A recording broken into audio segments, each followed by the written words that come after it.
vamos a dar inicio a la mesa de este miércoles 16 de las 12 del día, 12:40, 1 de la tarde. Ajá.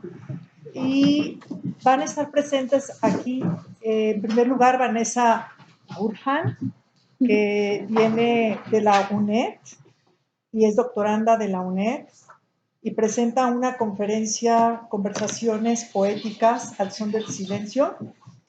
Y tenemos a dos profesores muy queridos de la facultad, Carlos Vargas, que da materias de metafísica, y Billy López, que da filosofía del lenguaje continental, ¿no? Eso es muy importante para nosotros. Ajá. Y además ontología, ¿no? Entonces, pues digamos que ha logrado conjuntar dos campos importantísimos. Y bueno, me da muchísimo gusto que estén aquí y eran imprescindibles. Entonces, Carlos Vargas habla en primer lugar. Bueno, pues aquí para que en los anales de la historia se oiga bien. Bueno, primero que nada, quiero agradecer muchísimo su presencia, la invitación que me han hecho a este evento, que además pues, convoca a destacadísimos colegas en la materia. Verdaderamente para mí es un honor, y en realidad pues que se esté enriqueciendo y aprendiendo de todo lo que acá está ocurriendo, pues soy yo también, porque me he nutrido de lo que van trabajando y de lo que el grupo como tal ha ido haciendo a lo largo de los años. La verdad es que bienvenidos, muchísimas gracias por estar acá, muchas gracias por el evento, también por la invitación. Yo lo que voy a presentar, que se titula Heidegger, la mirada que oculta, es una suerte de síntesis de algo que de hecho estoy investigando de una manera un poco más extensa en mi doctorado, y que esencialmente está motivado por pensar con Heidegger. Desde luego, contra Heidegger en muchos momentos, pero principalmente con Heidegger. Lo que presento acá, sin embargo, tiene la característica de ser principalmente una suerte de ensayo. Es decir, voy a ensayar en el pensamiento para poder después dialogar con todos ustedes a partir de lo que acá planteo.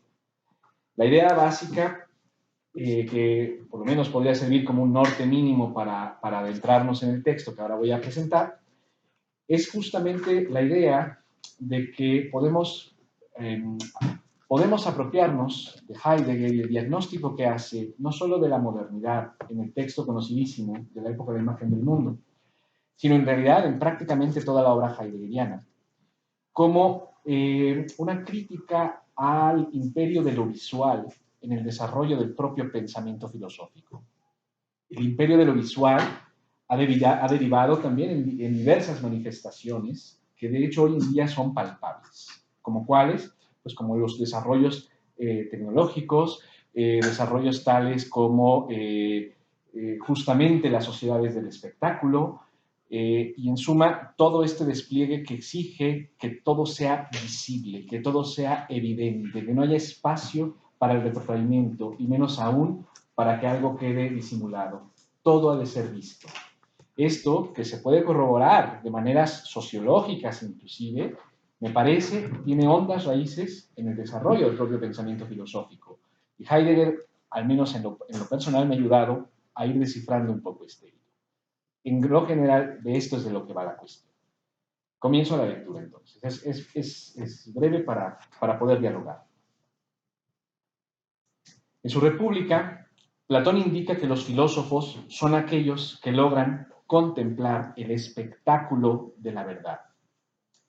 Desde luego, el llamado a la verdad es, en definitiva, una de las características esenciales del oficio filosófico, de manera que la afirmación platónica parecería ser una de las primeras formas de categorizar el quehacer filosófico.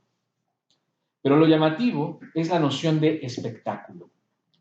Al plantear la filosofía como el deleite de contemplar a la verdad, esta queda asumida como algo que se exhibe, o sea, como un espectáculo. Con esta simple pero decisiva afirmación queda sentada la predilección que ha tenido la filosofía por mirarlo todo. La visión, la contemplación, la imagen, el esclarecimiento, la evidencia y términos afines que comparten el campo semántico de la experiencia de la mirada han sido y siguen siendo nociones medulares que articulan el quehacer filosófico. En el afán por querer mirarlo todo, sin embargo, paradójicamente se pierde de vista la imposibilidad de captarlo todo. Lo allende a la mirada siempre cuenta con un punto ciego, con algo que se oculta o que elude ser presenciado mediante contornos, colores y dimensión. La predilección por la vista que ha tenido la filosofía a lo largo de su historia quedó formalmente asentada por el que, sin duda, ha sido el mejor discípulo de Platón, Aristóteles. En efecto, en las líneas primeras de su metafísica, el estagirita indica no solo que todos los seres humanos desean saber por naturaleza, sino que el elemento probatorio de dicha aspiración es el estimulante afecto que sienten los individuos por los sentidos, y concretamente por la vista. Sin duda, este sentido es de tremenda estima por todos los seres humanos, eso es innegable, y lo es por su ineludible y además innegable poder, a saber, la capacidad de brindar, en unidad, la diversidad organizada de todo cuanto rodea al humano. Mirar es, en este sentido, conocer de manera inmediata la complejidad del entorno. La vista, piensan Platón y Aristóteles, es la antesala del conocimiento que se encuentra allende la presencia, y para acceder a ese ámbito de lo continuo, lo inalterable y perenne, se requerirá el concurso de una facultad del alma que opera de manera análoga a la visión, el intelecto. Tanto para el fundador de la academia como para el del liceo, el intelecto, o nous, opera de manera semejante a como lo hace la vista. Se trata de una facultad que contempla lo eidético o formal que se insinúa en las cosas materiales que se ofrecen a la percepción. Con ello, se permite conocer aquello que fundamenta y por lo tanto sostiene y explica precisamente esas presencias sensibles y múltiples. El intelecto deja ver lo que se evade de la pupila, pero que se halla siempre ahí, allende el desfile de imágenes sensibles. La intelección, en este sentido, se constituye como una mirada profunda, acaso depurada, que se encontrará con aquello que, de suyo, se deja contemplar en virtud de su perenne estancia. La labor filosófica, entonces, planteado este esquema, consiste en afinar la mirada, esto es, no solo quedarse con lo recreado por la pupila, sino adentrarse en ello hasta conseguir mirar lo que es siempre. Con base en lo anterior, no es descabellado afirmar que la denominada metafísica de la presencia, esto es, la asunción de que lo ente siempre es y lo es del mismo modo, se corresponde con la predilección que se ha tenido por la visión. En efecto, la posibilidad de llegar a la claridad noética o intelectual exige la convicción de que aquello que se contempla, las ideas en Platón o la sustancia en Aristóteles, debe hallarse siempre allí. El mirar reclama siempre su imagen y con ello el deleite que produce la captación de la misma. Cabe pensar incluso que es por el hecho de que se desea ver que se fuerza a considerar que lo ente siempre sea y que se corresponda con la visión. Este último planteamiento explicaría el advenimiento de la noción de verdad como adecuación, pues la asunción de lo ente como presencia y la intelección como mirada ansiosa de aquel sería el fundamento de que se piense a la verdad como una correspondencia. A propósito de esto último, en su texto titulado La doctrina platónica de la verdad, Heidegger ofrece una interpretación en torno a lo no dicho por Platón sobre la verdad, a través del célebre pasaje de la alegoría de la caverna, que inaugura el libro séptimo de República. En dicho texto, el oriundo de Meshkir reconoce que la alegoría testimonia una conversión esencial de la verdad, en donde ésta deja de ser comprendida como desocultamiento y se asume como adecuación o correspondencia. Declara Heidegger al respecto, cito: todo depende del ortoces, de la rectitud o corrección de la mirada. Por medio de dicha rectitud, el ver y el conocer se vuelven correctos, de tal modo que al final se dirigen directamente hacia la idea suprema y quedan fijados en esa orientación. En este orientarse, la aprehensión se adecua a aquello que debe ser visto. Esa es la apariencia del ente. Fin de la cita. La mirada ha de ser correcta, nos dice Heidegger comentando a Platón. Y la precisión del enfoque debe venir, presumiblemente, del aparecer del ente. Por tanto, a partir de que el ente sea visto, inteligido adecuadamente, se tendrá conocimiento verdadero. Esto último revela que la visión-intelección busca siempre al ente. La mirada, entonces, es quien, ciñéndose a lo que es, deja de lado al ser. Podría decirse, entonces, que la necesidad de llevar a cabo la diferencia ontológica proviene de la confusión ontológica que el inteligir ha generado desde que se asume como una labor que corrige, que precisa. Asir verdaderamente lo que siempre es, parece ser la intención que, desde sus inicios griegos, ha tenido la filosofía, o más específicamente, la metafísica. Y tal empresa, por lo expuesto en las líneas previas, parece estar motivada por el deseo de mirar, o la predilección de la visión-intelección, junto con la exigencia de un modo recto de dirigir la mirada. Frente a esto, no obstante, cabe pensar si efectivamente ocurre un acoplamiento entre la visión-intelección y lo visible o inteligible.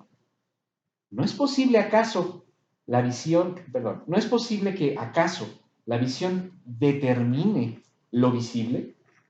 Más aún, ¿es imposible pensar que la visión configure la imagen que ve?